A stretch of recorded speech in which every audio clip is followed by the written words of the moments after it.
আল্লাহ সুবহানাহু ওয়া তাআলার দরবার পর্যন্ত যদি আমরা পৌঁছতে চাই, তাহলে আমাদের জন্য মূল পথ হচ্ছে সিরাতে মুস্তাকিম, হচ্ছে আমার নবী মুস্তাফার সুন্নাহ অনুসরণ করে আল্লাহর দরবার পর্যন্ত পৌঁছে যেতে হবে। একটু বড় করে বলুন সুবহানাল্লাহ। ক্বালাল্লাহু তাবারাকা ওয়া তাআলা ফি মুহকামি কিতাবিহিল মাজিদ। বিসমিল্লাহির রহমানির রহিম। إلا من تاب وآمن وعمل عملا صالحا فأولئك يبدل الله سيئاتهم حسنات وكان الله غفورا رحيما صدق الله مولانا العظيم وبلغنا رسوله النبي الحبيب الكريم ونحن على ذلك من الشاهدين والشاكرين والحمد لله رب العالمين مولاي صل وسلم دائما أبدا على حبيبك خير الخلق كلهم আলহামদুলিল্লাহ ওয়া শুকরুলিল্লাহ ওয়া সলাতু ওয়াস সালামু আলা খায়রি খালকিল্লাহ। মহামহিম রব্বুল আলামিন আহকামুল হাকিমিন আল্লাহ জাল্লা মাজদুহুর আলিশান দরবারে পাকে অসংখ্য অগণিত শুকরিয়া আদায় করছি।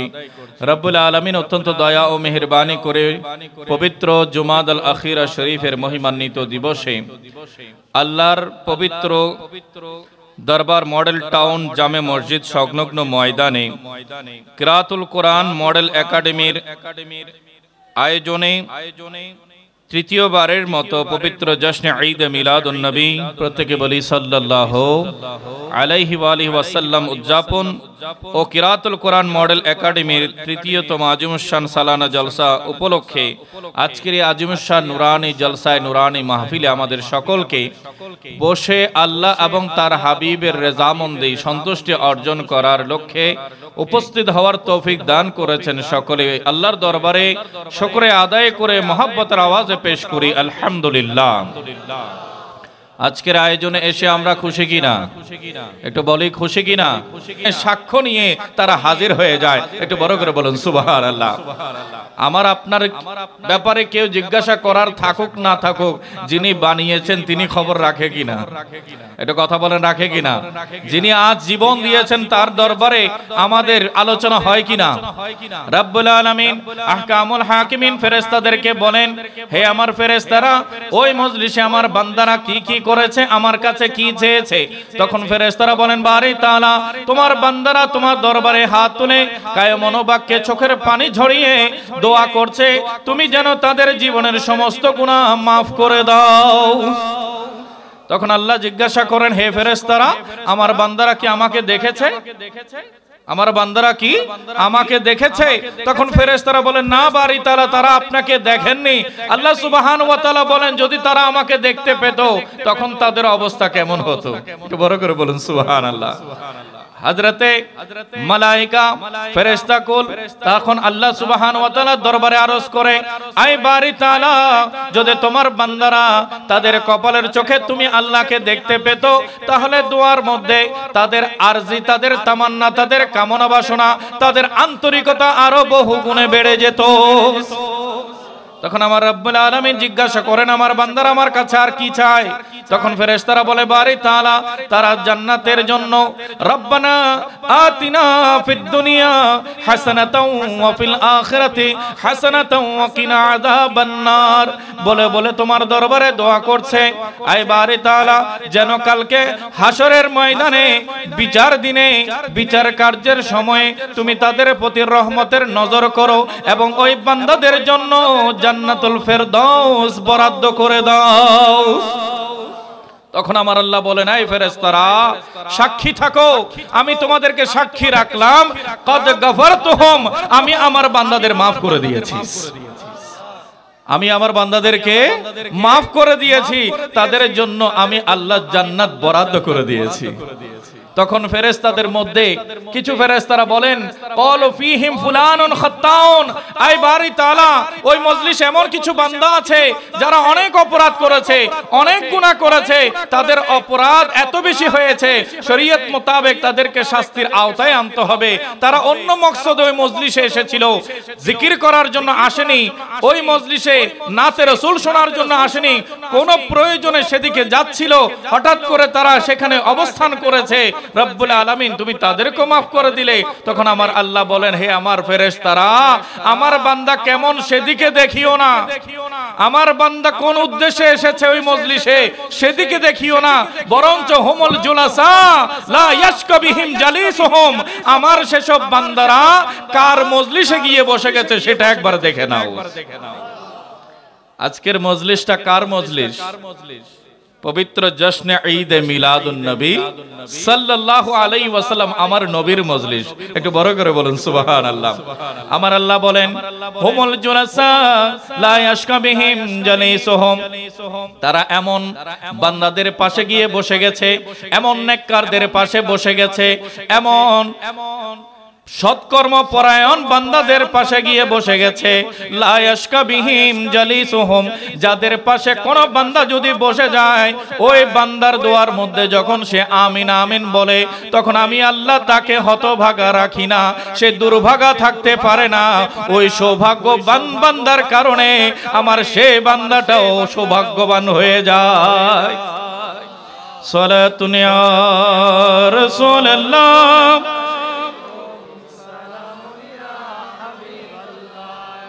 তা আজ এই জলসায় বসে নবী নবী করার জন্য রাজি আছে কিনা? একটু কথা বলেন, রাজি আছে কিনা? এতে পূর্বে শায়ের আহলে সুন্নাত বিশিষ্ট নাথ খা হযরতে মাওলানা মুহিউদ্দিন তানবীর কাদরী, শিক্ষার্থী জামিয়া আহমদিয়া সুন্নিয়া কামিল মাদ্রাসা, আপনাদের অন্তর নিশ্চয় জয় করে নিয়েছেন। অত্যন্ত হৃদয়গ্রাহী কণ্ঠে, দরদ মাখা কণ্ঠে, ভক্তি শ্রদ্ধা সব কিছুকে একত্র করে আপনাদেরকে নিয়ে আমার প্যারা রাসূলের নাত শরীফ পড়েছেন। একটু সবাই বলুন মারহাবা। তা আমরা জীবন যতদিন আছে নবীর হয়ে বাঁচতে রাজি আছে কিনা? আল্লাহ সুবহানাহু ওয়া তাআলার দরবার পর্যন্ত যদি আমরা পৌঁছতে চাই, তাহলে আমাদের জন্য মূল পথ হচ্ছে, সিরাতে মুস্তাকিম হচ্ছে আমার নবী মুস্তাফার সুন্নাহ অনুসরণ করে আল্লাহর দরবার পর্যন্ত পৌঁছে যেতে হবে। একটু বড় করে বলুন সুবহানাল্লাহ। তো উম্মত যতদিন জীবন আছে ততদিন আল্লাহর জিকির করবে, আমার নবীর জিকির করবে, কারণ উম্মত জানে নবীর যত তারিফ হবে সেগুলো মূলত তারিফ হবে কার? আমার নবীকে সৃষ্টি করেছেন কে? একটা মোবাইল যদি আমি বলি যে মোবাইলটা খুব ভালো, এই খাবারটা খুব ভালো, এই পানিটা খুব বিশুদ্ধ, দেখেন পানির তারিফ করলাম, মোবাইলের তারিফ করলাম, খাবারের তারিফ করলাম, এটা কি নিজে নিজে হয়েছে? এটার ম্যানুফ্যাকচারিং এর মধ্যে পেছনে একটা কোম্পানির হাত আছে কিনা? কথা বলেন, আছে কিনা? তাহলে প্রোডাক্টের যদি তারিফ হয়, পণ্যের যদি তারিফ করা হয়, সেটা মূলত কোম্পানির তারিফ হয়ে যায়। সেটা মূলত কার তারিফ হয়? কোম্পানির তারিফ হয়। আর আমার প্যারা রাসূলের তারিফ করা মানে স্বয়ং আল্লাহর তারিফ করা। একটু বড় করে বলুন সুবহানাল্লাহ। নবী মোর পরশমণি, নবী মোরে সোনার খনি, নবী মোরে পরশমণি, নবী মোর সোনার খনি, নবী নামে জপে যে জনে সে তো দোজাহানের ধনী। সবাই বলি নবী মোর পরশমণি, নবী মোর, নবী নামে জপে যে জন সে তো দোজাহানের ধনী, নবী মোর পরশমণি। ওই নামে মধু মাখা, ওই নামে জাদু রাখা, বড় করে বলুন সুবহানাল্লাহ। ওই নামে মধু মাখা, ওই নামে জাদু রাখা, ওই নামে মজনু হলো মাওলা আমার কাদের গনি। বড় করে বলি সুবহানাল্লাহ। ওই নামে মজনু হলো মাওলা আমার কাদের গনি, নবী মোর পরশমণি। নবী নামে জপে যে জন সে তো দোজাহানের ধনী, নবী মোর পরশমণি, নবী মোর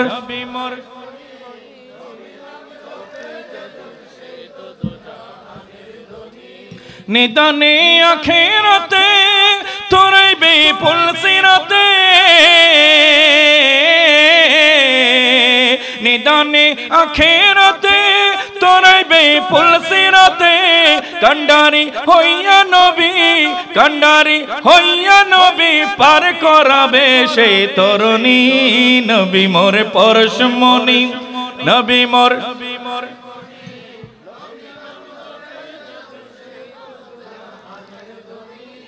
নবী মোর পরশমণি, নবী মোর নবী নামে জপে যে জন সে তো দোজাহানের ধনী।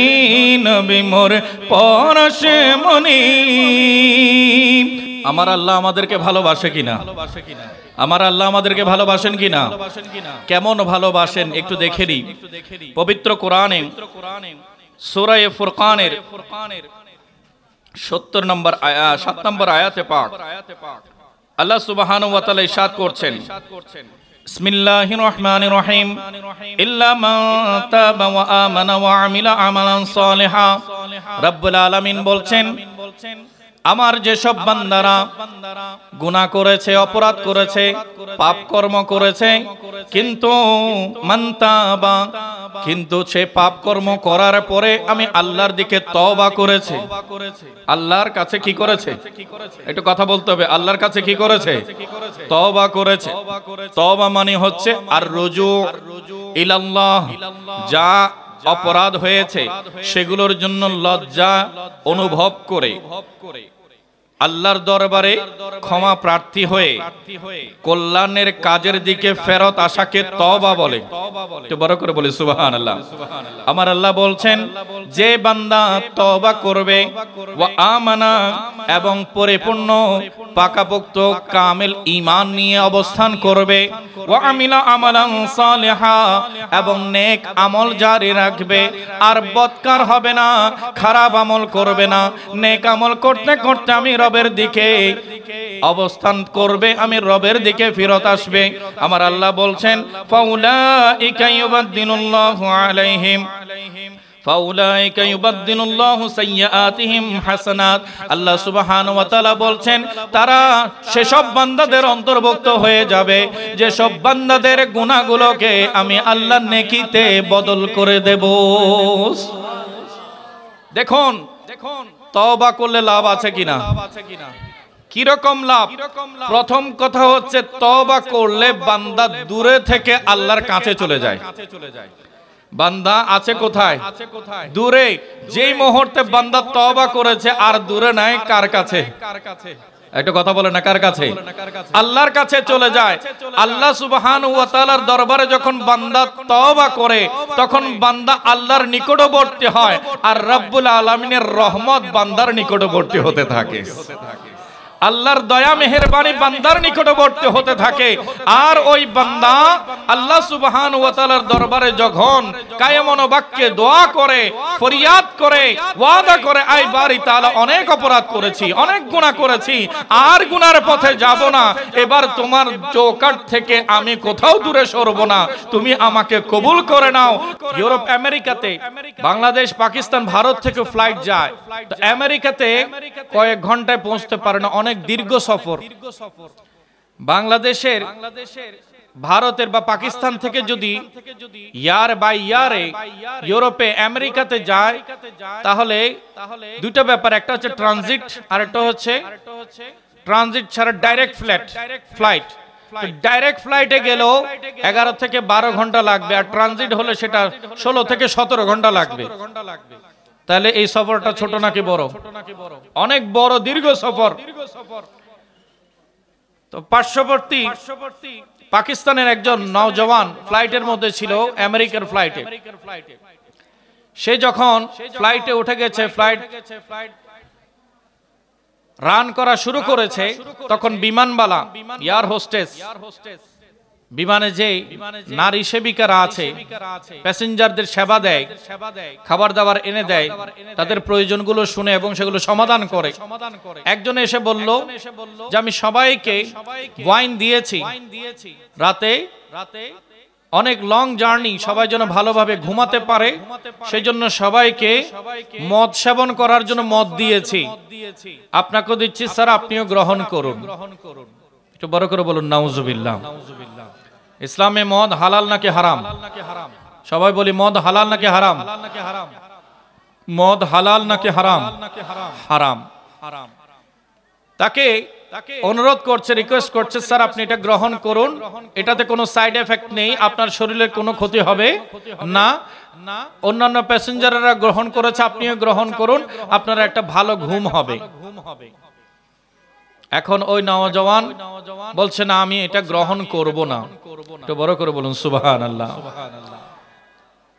নওজওয়ানদের অন্তরে আল্লাহ আল্লাহ রসুলের প্রেম আছে, নওজওয়ানদের অন্তরে আল্লাহ আল্লাহ রসুলের মহাব্বত আছে, তাকওয়া আছে।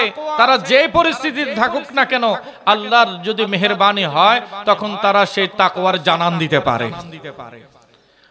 ওই এয়ার হোস্টেস তাকে একের পর এক আবদার করছে, জোরাজুরি করছে যে আপনি এটা গ্রহণ করুন, আপনার শরীরে কোনো ক্ষতি হবে না, আপনার ঘুমটা ভালো হবে, বাকিরা সবাই ঘুমিয়ে থাকবে আর আপনি জেগে থাকবেন, এতে করে আমরা আপনাকে সেবা দিচ্ছি, আপনি এটা গ্রহণ করুন, আপনি জেগে না থেকে সবার মতো আরামে ঘুমাতে পারবেন, সকালবেলা পৌঁছে গেলে আমি আপনাকে ডেকে দেব, তখন উঠে যেতে পারবেন।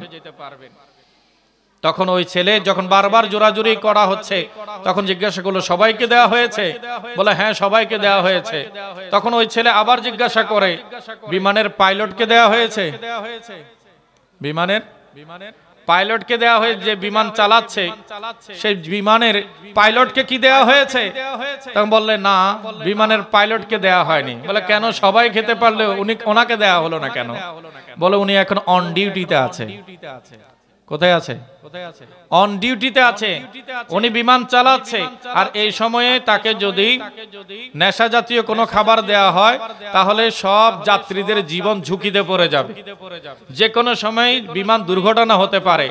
তো সেই জন্য অন ডিউটিতে তাকে এমন কোনো কিছু সার্ভ করা যাবে না, দেয়া যাবে না, যেটার কারণে প্যাসেঞ্জারদের জীবন ঝুঁকিতে পড়ে, তাকে দেয়া যাবে না। সে এখন অন ডিউটিতে আছে, যখন ডিউটির বাহিরে থাকবে তখন তিনি চাইলে সেটা গ্রহণ করতে পারেন। তখন ওই নওজওয়ান বলছে আমি মুসলমান পরিবারের সন্তান, আমরা 24 ঘন্টা আমার নবী মুস্তাফার অন ডিউটিতে থাকি।